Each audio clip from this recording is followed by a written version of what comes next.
लेकिन अगर किसी आचार्य परमेष्ठी का चित्र चिपकाओगे घर के अंदर, कल्पना करिएगा बस, फिर क्या कमाल होगा। उनके जितने भी शिष्य होंगे वो देखेंगे इसने मेरे गुरु को पूजा है, इसको संभालना मेरी जवाबदारी है। कोई भी शिष्य हाथ लगा देगा और आपको पार करा देगा। ये भी एक जीवन है बंधु। आचार्य श्री जी कहते हैं उपयोग ही धर्म है। आप अपने उपयोग को देखिएगा।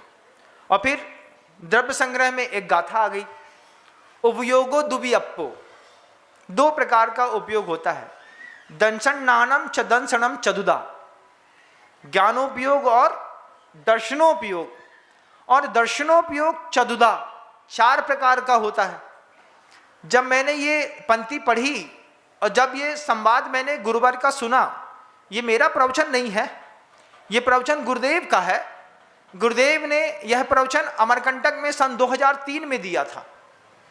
ये प्रवचन जब मैंने सुना था, यही शाहजहां वाला, ये अपना सिकंदर वाला, इसमें जयललिता तो मैंने जोड़ दी, विलासराव देशमुख मैंने जोड़ दिए, गुरुवर ने सिर्फ सिकंदर की बात करी थी। मैंने इसमें दो और जोड़ दिए, क्योंकि बाद में मैंने देखा गुरुवर ने ये बोला नहीं। जब ये बात आई कि उपयोग ही धर्म है, तो मेरे मन के अंदर जब द्रव्य संग्रह पढ़ रहा था तो गाथा आई कि उपयोगो दुबियप्पो दंसन नानम च दंसनम चदुदा। दर्शनोपयोग चार प्रकार का है। फिर मुझे लगा कि श्रावकों को ये बात बतानी चाहिए कि आप अपना जीवन चार प्रकार से देखो। चक्षु अचक्षु होई, फिर उसके बाद अवधि और केवल, चार शब्द कहे, दंसन नानम च चदुदा, चक्षु अचक्षु होई, दंसन मद केवलम नेयम। क्या चार प्रकार कौन से? चक्षु दर्शन, आंख खोल करके आप अपने को और अपने परिवार को एक बार देखो। देखो तो तुम्हें समझ में आएगा तुम क्या हो, तुम्हारा परिवार क्या है। काहे से देखना महाराज? आंख से देखना। आंख से देख लिया, फिर आंख बंद करके देखो। जिस परिवार में तुम रहते हो उस परिवार का प्रत्येक व्यक्ति का अंतर्भाव भी तुम पढ़ते होगे। कौन लोभी है, कौन मानी है, किसको गुस्सा ज्यादा आता है। चार पुत्र होते हैं ना, चार पुत्र में पिता को एक पुत्र पे विश्वास रहता है कि मेरे मरने के बाद ये मुझे संभाल लेगा। चार के चार बच्चे पे विश्वास नहीं होगा, एक पे तो पूरा अविश्वास होगा, संतान तुम्हारी, लेकिन जे हमें पानी भी नहीं देगा, यही संभालेगा, ये भावना रहती है आपकी। तो पहले तो आंख खोल करके देखो चक्षु से। फिर दूसरा शब्द आचार्य कहते हैं आंख बंद करने के बाद भी देखो। आंख बंद करके अंतर्मन से पूछो, मेरी संपत्ति, मेरे परिवार के लोग, जब मेरी आंख बंद हो रही होगी तो ये क्या मेरे काम आएंगे? तो दूसरा विषय होगा, चिंतन है, करने का खेल है। फिर अवधि ज्ञान से देखो। अवधि ज्ञान से क्या देखो कि अभी जब तुम्हारे पूत के रंग पालने में ऐसे दिख रहे हैं, जब हम मर करके देव बन जाएंगे तो वहां से फिर हम देखेंगे कि हमारे परिवार में हमारी संपत्ति को का भाव। आप बताओ, तुम्हारे घर के अंदर जो संपत्ति है, by the way husband wife accident में ऊपर निकलने, फिर उस संपत्ति का क्या होगा? नौकर खाएगा, बड़ा वाला 15 साल से चलाता है दुकान। तुम्हारे लड़के की दुकान चलाते आती नहीं है, नौकर के भरोसे चल रही है, तो मालिक नौकर हो जाएगा। तुम अवधि ज्ञान से देखोगे इस लड़के ने पूरी संपत्ति हड़प ली, तुमको दर्द होगा कि नहीं होगा? महाराज क्या करें महाराज, आप बताओ। मुसीबत में फंसा दिया आपने तो प्रवचन देके। मुसीबत से निकालने के लिए प्रवचन है, फंसाने के लिए नहीं है, निकालने के लिए। लेकिन कांटा निकालने के लिए सावधानी पूर्वक एक कांटा और घुसाना पड़ता है।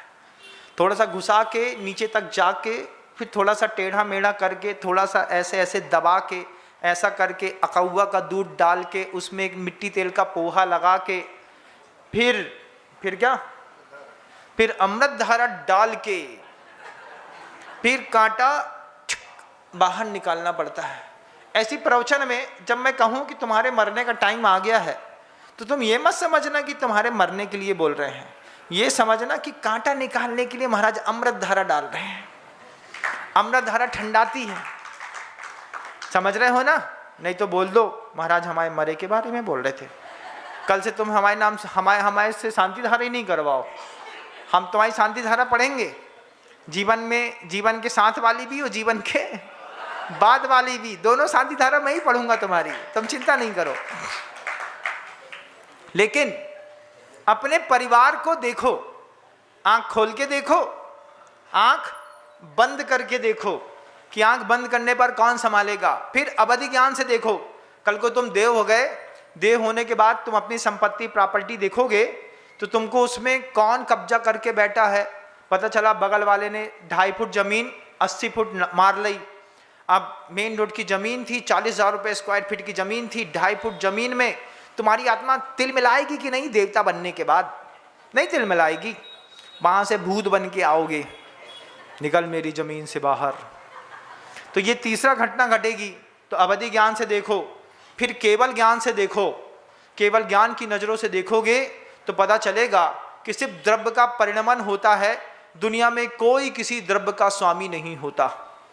जब आपको केवल ज्ञान की आंखों से ये चीज दिखाई देगी कि बत्तु साहबो धम्मो धम्मो जोसो समोद निठिठो, आचार्य कहते हैं वस्तु का स्वभाव है उत्पाद व ध्रुव युक्तम सत, वस्तु का स्वभाव है द्रवती द्रोषति स्वकी शुकी पयायान गुणान वा इति तद्द्रव्यम।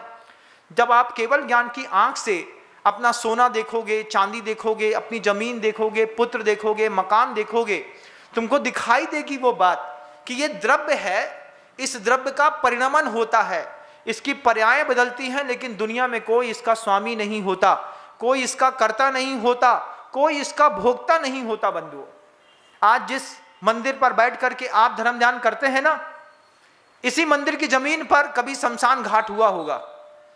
दुनिया में ऐसी कोई जगह नहीं है जहां मुर्दे नहीं गाड़े गए, दुनिया में ऐसी कोई जगह नहीं है जहां से व्यक्ति को सिद्धत्व की प्राप्ति नहीं हुई हो। तो हर जगह शमशान घाट और सिद्धालय दोनों है।